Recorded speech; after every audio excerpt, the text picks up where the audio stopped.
السلام علیکم ورحمۃ اللہ وبرکاتہ۔ الحمد للہ رب العالمین والصلاة والسلام علی رسولہ الکریم، اما بعد فاعوذ باللہ من الشیطان الرجیم، بسم اللہ الرحمن الرحیم۔ ووصینا الانسان بوالدیہ حملته امه وهنا على وهن وفصاله في عامين ان اشكر لي ولوالديك إلي المصير وإن جاهداك على أن تشرك بي ما ليس لك به علم فلا تطعهما وصاحبهما في الدنيا معروفا واتبع سبيل من أناب إلي ثم إلي مرجعكم فأنبئكم بما كنتم تعملون۔ سورہ لقمان آیت نمبر 14 اور 15۔ پیارے سامعین، درس قرآن کے اس پروگرام کے اندر ہماری گفتگو چل رہی ہے سورہ لقمان کی تفسیر، اس کا ترجمہ، اس کے اندر موجود تعلیمات۔ اب تک ہماری گفتگو سورہ لقمان کی 13 آیتوں پر مکمل ہو چکی ہے۔ آیت نمبر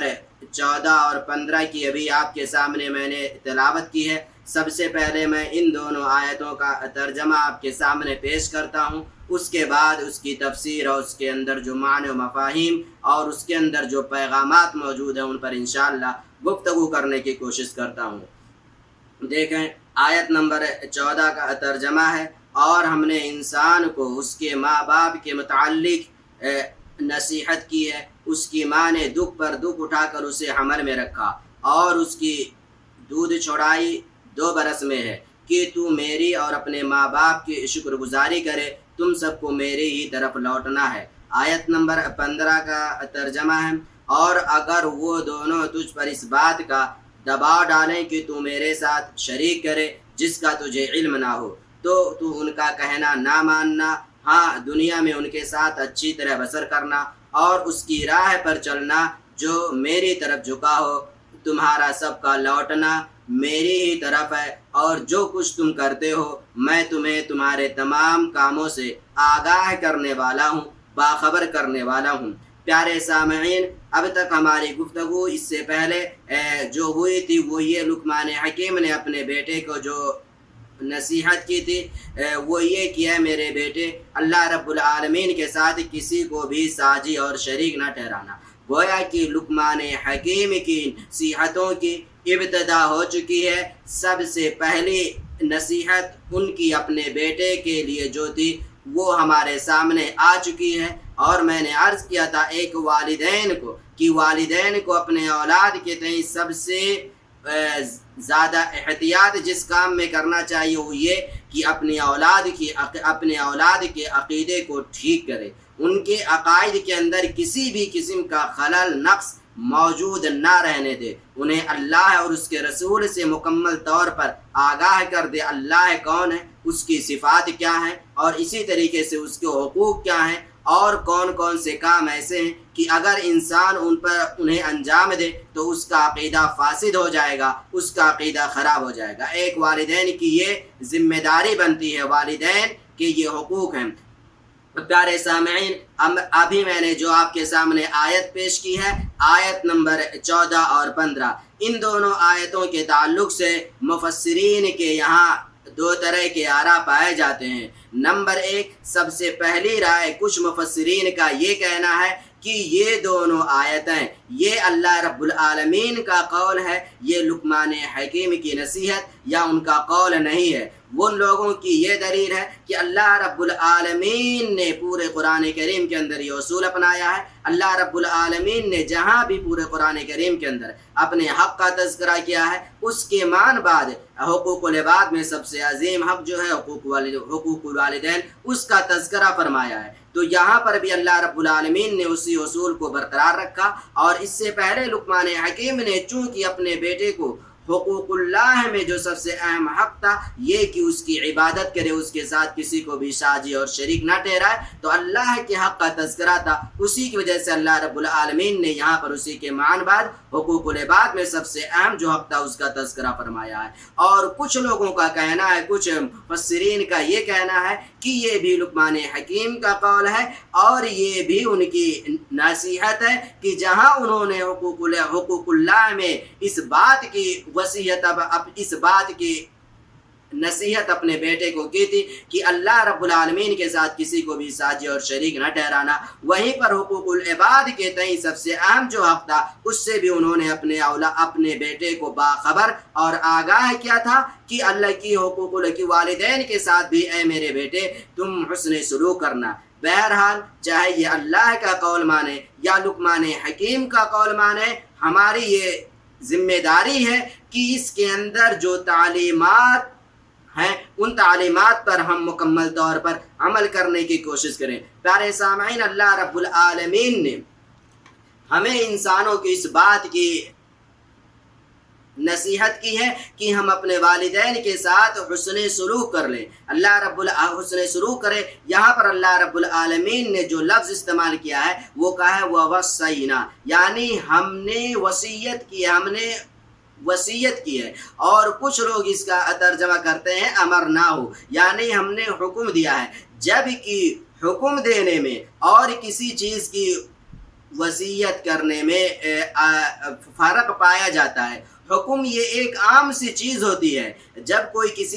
کسی چیز کا کسی کو حکم دیتا ہے تو وہ بہت زیادہ قابل توجہ وہ چیز نہیں ہوا کرتی ہے، لیکن جب ایک انسان کسی انسان کو وصیت کرتا ہے تو اس کا مطلب یہ ہوتا ہے کہ یہ چیز قابل توجہ ہے اور یہ چیز اس لائق ہے کہ اس کو حرز جاں بنایا جائے، اس پر عمل کیا جائے اور اس کو اپنی عملی زندگی میں نافذ کرنے کی کوشش کی جائے۔ تو اس وجہ سے یہاں پر وصیت کا ترجمہ ہم وصیت سے ہی کریں گے تو زیادہ بہتر ہوگا۔ اللہ رب العالمین نے ہمیں اس بات کی وصیت اور نصیحت کی ہے کہ ہم والدین کے ساتھ حسن سلوک کر رہے ہیں۔ کیوں؟ اس وجہ سے کہ والدین میں کیونکہ ماں دکھ پر دکھ اٹھا کر کے ایک انسان کو، ایک بچے کو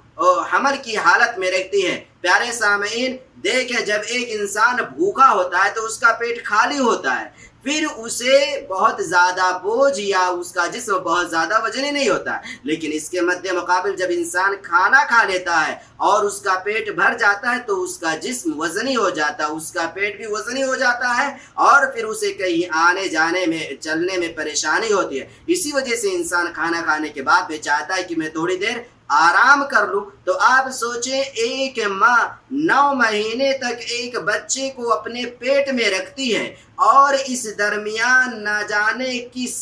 قسم کی پریشانیاں تکلیفیں ایک ماں برداشت کرتی ہے، پھر جا کر کے وہ بچہ اس دنیا کے اندر تشریف لاتا ہے۔ تو 9 مہینے تک ایک ماں ایک بچے کو اپنے پیٹ میں رکھتی ہے۔ اس کے بعد جب ایک بچے کی ولادت ہو رہی ہوتی ہے تو اس وقت ایک ماں کو کتنی تکلیف ہوتی ہے، اس کا صحیح اندازہ صرف ایک ماں ہی لگا سکتی ہے۔ اس کے علاوہ دنیا کی کوئی بھی چیز، جس وقت ایک بچے کی ولادت ہو رہی ہوتی ہے ماں کو کتنی تکلیف ہوتی ہے، کوئی چیز اس کا صحیح طور پر اندازہ نہیں لگا سکتی۔ آپ نے دیکھا ہوگا بعض مائیں ایسی بھی ہوتی ہیں جو اس تکلیف کو برداشت نہیں کر پاتی ہیں اور بچے کی ولادت کے دوران ہی ان کی روح ان کے جسم سے نکل جاتی ہے۔ وہ بچہ اس دنیا میں موجود رہتا ہے لیکن پیاری سی ماں اس دنیا سے رخصت ہو جاتی ہے اس تکلیف کو نہ برداشت کرنے کی بنیاد پر۔ تو اسی وجہ سے اللہ رب العالمین نے ماں کے ساتھ خصوصی طور پر حسن سلوک کرنے کی تعلیم دی ہے، اور پیارے رسول صلی اللہ علیہ وسلم نے خود بھی ماں کے ساتھ حسن سلوک کی تعلیم دی ہے اور ماں کے حق کو 3 گنا زیادہ بترایا ہے، اس وجہ سے کہ 9 مہینے تک ایک ماں ایک بچے کو اپنے پیٹ میں رکھتی ہے، اس کے بعد ولادت کے وقت جو تکلیف ہوتی ہے اسے برداشت کرتی ہے، اس کے بعد پھر ایک ماں اپنے بچے کو دودھ پلاتی ہے، اور وہ دودھ ہی نہیں بلکہ وہ اپنا ایک طریقے سے خون پلاتی ہے مستقل 2 سال تک۔ تو گویا کہ اتنی تکلیفیں اور پریشانیاں ایک ماں برداشت کرتی ہے۔ اسی وجہ سے اسلام نے یا پیارے رسول صلی اللہ علیہ وسلم نے ماں کے حق کو 3 گنا زیادہ بتلایا ہے۔ تو اسی طریقے سے اللہ رب العالمین نے کہا کہ والدین میں بھی خصوصاً ماں کے ساتھ حسن سلوک کرو، اور اسی طریقے سے اللہ رب العالمین انشکر لی ولی والدیک، اور پھر تم میرا شکریہ ادا کر لو، اور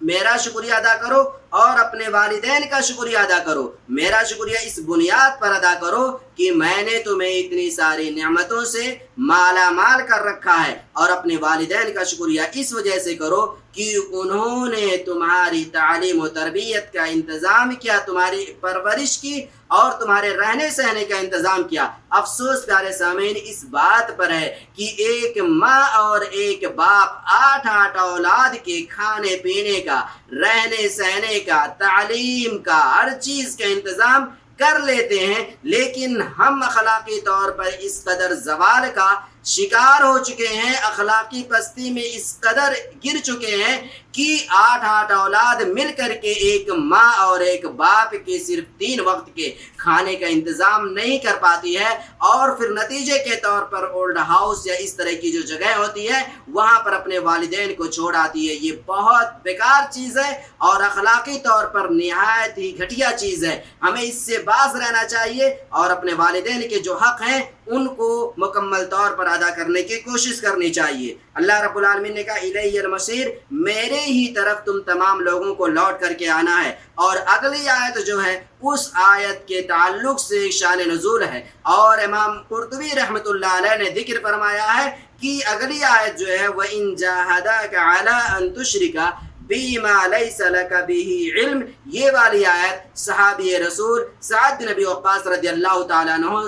کے تعلق سے نازل ہوئی ہے۔ معاملہ یہ ہے کہ جب سعد بن ابی وقاص رضی اللہ تعالیٰ عنہ نے اسلام قبول کیا اور ان کی والدہ کو علم ہوا تو ان کی والدہ نے کہا اے سعد، جب تک تم کفر کی طرف واپس نہیں آ جاتے ہو، اپنے سابقہ دین کی طرف واپس نہیں آ جاتے ہو، اس وقت تک میں کھانا نہیں کھاؤں گی۔ نتیجے کے طور پر سعد بن ابی وقاص رضی اللہ تعالیٰ عنہ کی ماں 3 دن تک مستقل کھانا نہیں کھاتی ہیں، لیکن سعد بن ابی وقاص رضی اللہ تعالیٰ عنہ کا بھی یہی جواب ہوتا ہے اے ماں تو کچھ بھی کر لے، لیکن میں اب اسلام سے پلٹنے والا نہیں ہوں۔ 3 دن کے بعد جب تیسرا دن ہوتا ہے اور ان کی ماں کھانا نہیں کھاتی ہیں، سعد بن ابی وقاص رضی اللہ تعالیٰ عنہ کہتے ہیں اے ماں سن لے، میری نگاہوں کے سامنے تیرے جسم سے ایک روح نہیں بلکہ تیرے جسم سے اگر یک کے بعد دیگرے 100 روحیں نکل جائیں اور تو یہ سوچتی ہے کہ میں اسلام سے واپس آ جاؤں